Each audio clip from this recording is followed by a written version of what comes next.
and welcome back to my YouTube channel once again. This is Ashley Yu, and I'm here to preview the second legs of the Champions League and Europa League semi-finals taking place, to find out which four teams will be playing in a major European final later this month.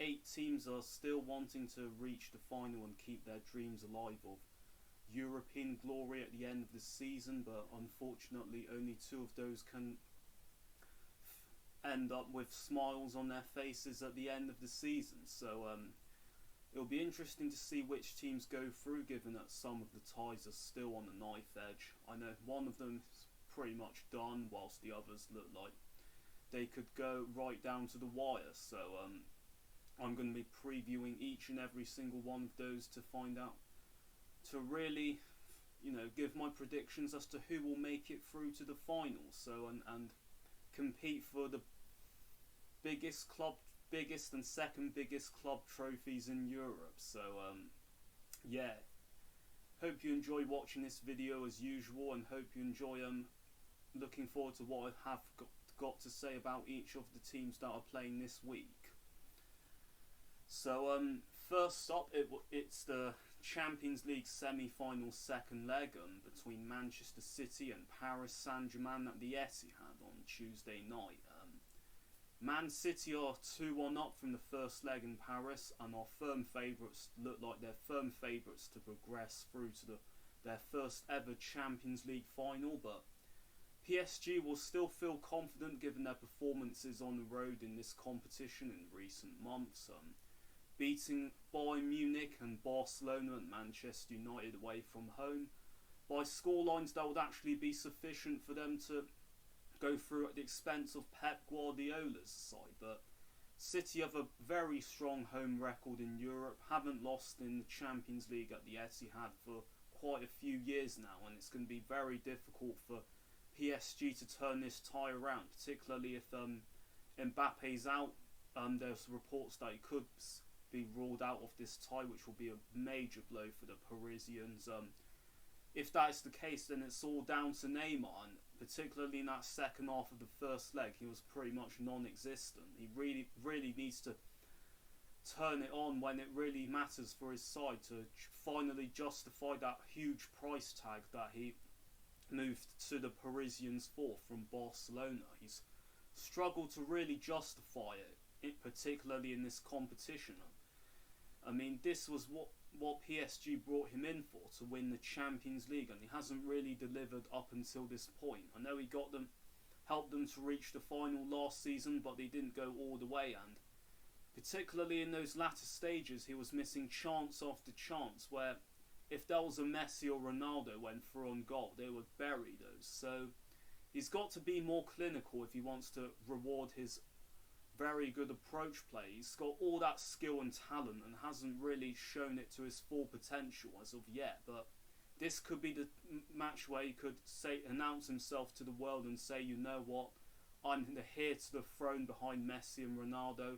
Never mind about Mbappe and Haaland, it's all about me in the world of football right now. And this is like the perfect opportunity for him to showcase that. But whether or not he can take them through to the final will depend on how the rest of his teammates get on as well, because it's going to be very difficult for PSG to try and keep out this star-studded City attack as they always have been, with the likes of Kevin De Bruyne, Aguero, who's in his final season and could bow out on a real high, and Gabriel Jesus as well, up there with the likes of Ilkay Gundogan. And then again, they have to find a way past that solid partnership of John Stones and Ruben Diaz, which has really flourished since the Portuguese arrived at City in the summer. So real task ahead for PSG to try and get to the final, but you just never know in this day and age in football.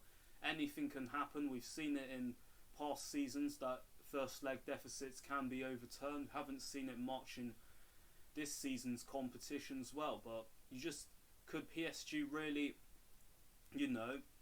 put down a real marker and turn this tie around and keep Pep Guardiola and his side waiting for that elusive Champions League trophy that they've been craving for so long? after all these years of investment, could they, put themselves a step towards that going one better than last season when they reached the final? So it's going to be very interesting, this second leg at the Etihad. PSG really need to go for it, which would more than likely play it into Manchester City's hands, given how lethal they are on the counter-attack. So really Pochettino has to find something in order to get his side to progress. But I just get the feeling that Pep Guardiola's finally worked out his winning formula for City. In past seasons, he's tried to be too clever, particularly against weak opposition, such as Lyon in that quarter-final last season, where they absolutely screwed it up, to be honest.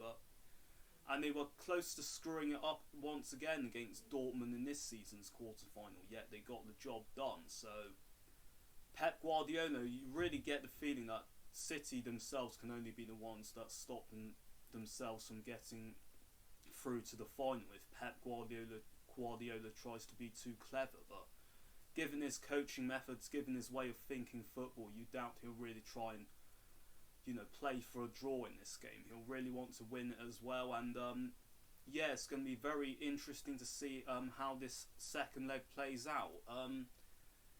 As for my predictions, I still actually think that City will complete the job, given they're such full of confidence. Look like they're going to win the Premier League title. Could have done it the weekend, but if United lost at home to Liverpool, but of course that was called off because of the protests outside Old Trafford. But they can do it this weekend by themselves if they beat Chelsea, and if they do that and get to the Champions League final, I mean Guardiola, well, he's that one win away from greatness, really. Champions League, Premier League and the League Cup. Yes, it's not the quadruple that many people feared, but still going to be a fantastic season for City if they won't manage to win all three. So Pep, he's finally getting it all together after so many years in charge at the Etihad, and I get the feeling his side will complete the job here and make PSG wait for themselves for that elusive first Champions League trophy. So if I were to predict the scoreline, I'd actually say a repeat of the first leg. City will win it 2-1 this time, and we'll go through 4-2 in aggregate to take that one last step towards European glory, and the thing that the owners crave so much after all those years of investment, as I said. So I'm going for a City 2-1 win against PSG once again to win 4-2 on aggregate. And then in the other semi-final on Wednesday night, this is more of a knife edge, this one. Chelsea host Real Madrid at Stamford Bridge after drawing 1-1 in the first leg in Spain. Chelsea know that a goalless draw will be enough for them to see themselves through to the final, but you just get the feeling that Real Madrid, with all that experience and all that depth quality they have in that midfield, you really doubt that they'll be kept scoreless against Chelsea's, even though Chelsea have got such a watertight defence. You just get the feeling that Real Madrid, well, they need to go for this, They need to score to gives themselves a chance of going through, and with Chelsea's defence, it could be a tough ask for them, but we've seen in recent weeks how they could really implode when needed. We saw it against West Brom. Yes, they had 10 men, but it was still a very disappointing performance by them and result. And Madrid will hope that Chelsea repeat that kind of defensive frailties that they showed that day. And up top, Benzema, he only needs one chance, given his form this season. He's been fantastic up front for Real Madrid, really trying to take the mantle from Cristiano Ronaldo finally, since he left all those years ago to join Juventus. And could he be the man to take Real Madrid and a step towards their 14th European Cup? It's incredible how their love affair with this competition has been over the years. You just always get that feeling that with Real Madrid that they'll produce when it really matters, and this could be the night where they could really end Chelsea's hopes of winning just their second Champions League title, and Tuchel taking them back, going back to a Champions League final after he did it with PSG last season as well. So it's going to be a very interesting affair, this one at Stamford Bridge. I mean, Chelsea, well, I'm sure Tuchel will want to see his side get on the front foot and try and finish this game once and for all. But with the fact that the key attacking players like with the likes of Werner and Kai Havertz haven't really shown it in the Champions League so far for Chelsea, just get the feeling this could be a nervy night for them, and they'll have to defend with all their might and resilience to try and see this one through and potentially set up an all-English final with Manchester City. So going to be very interesting, this second leg at Stamford Bridge. It's going to be I'm struggling to pick who will actually go through, because Real Madrid, when their backs are against the wall, they usually produce. And Chelsea, will they stick or twist? Will they just hold on for a 0-0, or they just go and try and score as many goals as possible? They're not a free scoring team, you know, Chelsea. Only one goal is usually enough for them, and given they're so tight at the back, and this could really make the difference in this second. That could really make the difference in this second leg, you know. But I fancy Real Madrid to get a goal out of nothing. I mean, he did in the first leg when they were on the back foot for pretty much the opening exchanges, and still managed to get some sort of result to keep themselves alive in this tie. So I expect this will go right down to the wire. As to who will go through, I actually think Chelsea will be the ones to go through. They've got that away goal, and they'll be feeling really confident after that performance in Spain that they could finish the job. And Real Madrid, aside from Benzema, I mean, who else have they got really who can step up? I know they've got Kroos and Modric and Lucas Vazquez and Asensio who could do the business, but when you look at their bench, it's not really the strongest, you know. So, and that's been felt in quite a few of their league games where they've drawn 0-0. So maybe this could be the moment where their dream of lifting that 14th European Cup could end, and Chelsea would take that massive step towards possibly winning just their second European Cup after that dramatic victory they had against Munich on penalties in 2012. So could this be their year once more? Who knows? But I think they'll go through from this one. It'll be a very tight encounter in this second leg. But fact Chelsea are at home for this second leg, I think they'll just have enough. So I'm going for a 2-1 Chelsea win as well. So moving on to the semi-finals of the Europa League on Thursday night. The first of those semi-finals is Arsenal against Villarreal. The Gunners are 2-1 down from the first leg in Spain, but they've got that crucial wage goal at a time where it looked like they were going to be overrun and could be out of this tie already, but they've somehow got the foothold in this tie after playing so poorly in that first leg in Spain, particularly in that first half where they were just completely outplayed, didn't look to have anything about them. And, they're somehow still in it, which makes them slight favourites actually to overturn this deficit and complete the job at the Emirates Stadium. But a 1-0 win will be enough actually for them to go through, but Arsenal with clean sheets, I mean, they don't keep many, so more likely they need to go for more, and could be a very tense evening this, because Villarreal, we've seen in that first leg, they've seen the deficiencies of Arsenal as has been the case throughout the season, and you just get the feeling with their pace, with Arsenal's pace up front with likes of Aubameyang and Lacazette and Bukayo Saka coming to the fore, that Arsenal will feel they're very confident of getting the goals they need to go through, and could be more semi-final disappointment for Villarreal. I mean, they've reached this stage on quite a few occasions and haven't got to the final. This will be their first ever European final if they manage to defend their lead from the first leg. But with that away goal, I mean, I think they feel they've missed a real opportunity to pretty much put this tie to bed. Particularly actually after they went 2-0 up. Arsenal had a man sent off, and yet they still conceded a penalty and that goal, and yeah, Arsenal sensed that they could really turn this tie on its head and make it through to the final, where they'll likely face Manchester United after they're pretty much done in that semi-final against Roma, you would feel, and but I think Arsenal, yeah, they've got, this is the only trophy that they can win to save their season and get themselves back where they belong, which is the Champions League. And Villarreal, well, will they be confident? Well, they've got some good players with the likes of Alcacer and Moreno up top, but I just think that with Unai Emery in charge and what his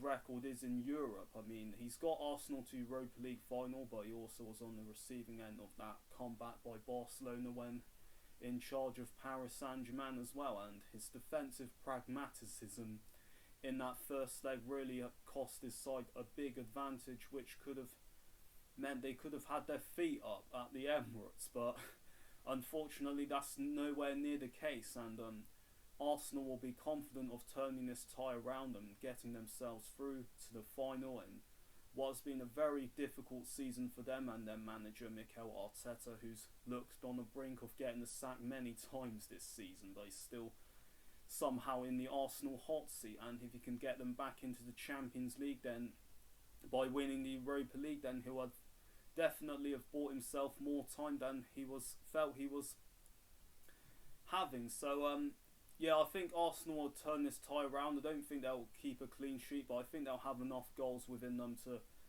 turn this tie completely around and make it through to the final. So I'm actually going to go for an Arsenal 3-1 win, which means they'll win this tie 4-3 on aggregate. And then in the other semi-final ties, I said earlier, Manchester United look like they're home and hosed. 6-2 up from the first leg at Old Trafford after a devastating second half display in which they scored 5 unanswered goals.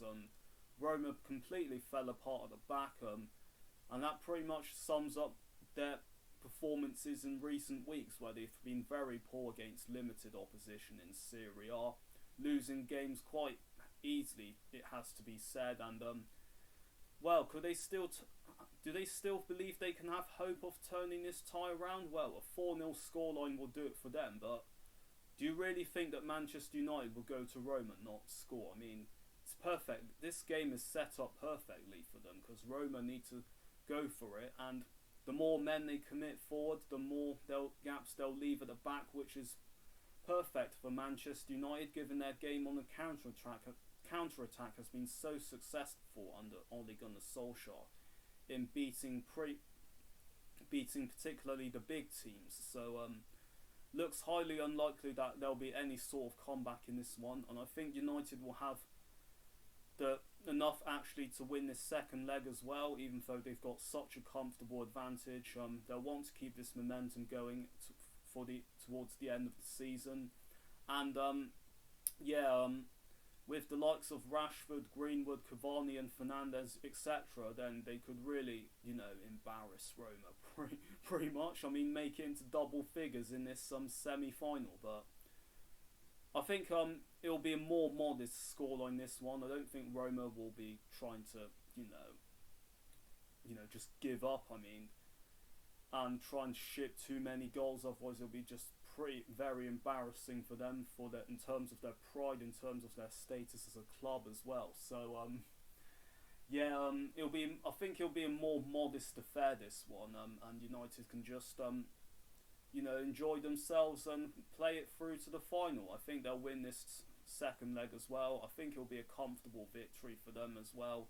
And they're cementing their status as favourites for this competition, like we've all anticipated during this since they've dropped down from the Champions League after the group stage. So yeah, cementing their position as favourites in this semi-final, and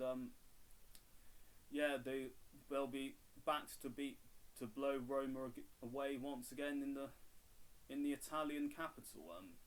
My prediction for this one will be Manchester United to win 3-1, and make it comfortably through to the final against Arsenal is my prediction. So after those predictions, we anticipate there are going to be 2 All-English finals like we had 2 seasons ago, where we had Spurs against Liverpool in the Champions League and Chelsea against Arsenal in the Europa League as well. So for the second time in 3 seasons, we could have 2 All-English finals, and that would pretty much underline the dominance Premier League teams have had over opposition in other leagues during these last few years. I know last season was a big disappointment for them, and with none of their teams reaching the final even. So, but they've looked to have put that right this season, and Premier League once again shown they're the strongest league in Europe, let alone the world. And yeah, this could really be the precedence. This could really, be the beginning of some sort of dominance by the Premier League in European competitions. There's so many good teams in the Premier League, not just the likes of Man City, Man United, Chelsea, and Arsenal, etc. But I mean, if you go all the way down in the Premier League, some teams that are in the thick of the relegation battle have still got very good players that we all know of. So that's the competitiveness of the Premier League. That's why it's such a good league to watch, and they're showing it in Europe. So we anticipate, as I said, 2 All-English finals. I mean the non-English teams might have other ideas, but looks more likely, given those first leg results, that we could have 2 All-English finals, as I said. So it'll be interesting to see what happens this week if that's the case, and I look forward to reviewing all of the action that's taking place this week at the end of the week, and then being able to have some sort of review of the prospects of each of the 4 European finalists as well. I also said that I'll do some